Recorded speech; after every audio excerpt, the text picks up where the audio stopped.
حسد اور نظر کا اثر۔ بسم اللہ الرحمن الرحیم۔ آج میں ایک ایسی چیز کے بارے میں بات کرنا چاہتی ہوں جو بہت خاموشی سے انسان کی زندگی تباہ کر دیتی ہے، اور وہ ہے حسد اور نظر۔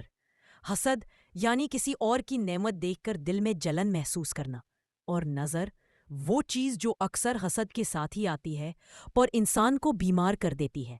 میں نے خود اپنی زندگی میں دیکھا ہے کہ حسد کی نظر انسان کو اندر سے توڑ دیتی ہے۔ وہ خوشی جو کسی کے چہرے پر ہوتی ہے، ایک بری نظر اسے غم میں بدل دیتی ہے۔ وہ صحت مند بچہ ایک نظر سے بیمار ہو جاتا ہے۔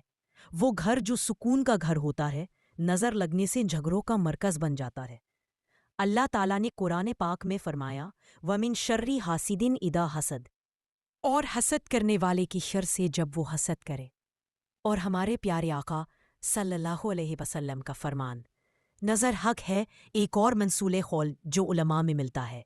حسد کرنے والا صرف دوسرے کو نقصان نہیں پہنچاتا بلکہ سب سے پہلے اپنی روح کو جلا دیتا ہے۔ اس کے دل سے سکون ختم ہو جاتا ہے۔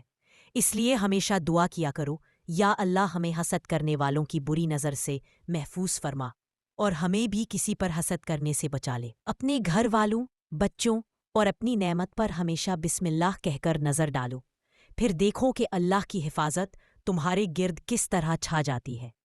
اسلام میں حسد اور نظر کے بارے میں چند اہم باتیں اور علاج نظر۔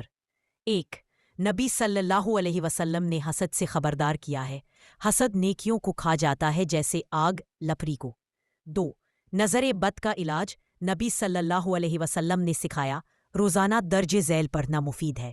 سورہ الفلق، سورہ الناس، آیت الکرسی۔ مرہم عمل، بچوں اور گھر پر بسم اللہ کہہ کر ہاتھ پھیرنا، نفل دعا، صدقہ دینا اور اللہ کی یاد سے دل مضبوط رکھنا بھی بڑی حفاظت ہے۔ دل سے حسد نکالنے کے لیے شکر الہی کی مشق کریں، ہر دن اپنی نعمتیں گنیں اور اللہ کا شکر ادا کریں۔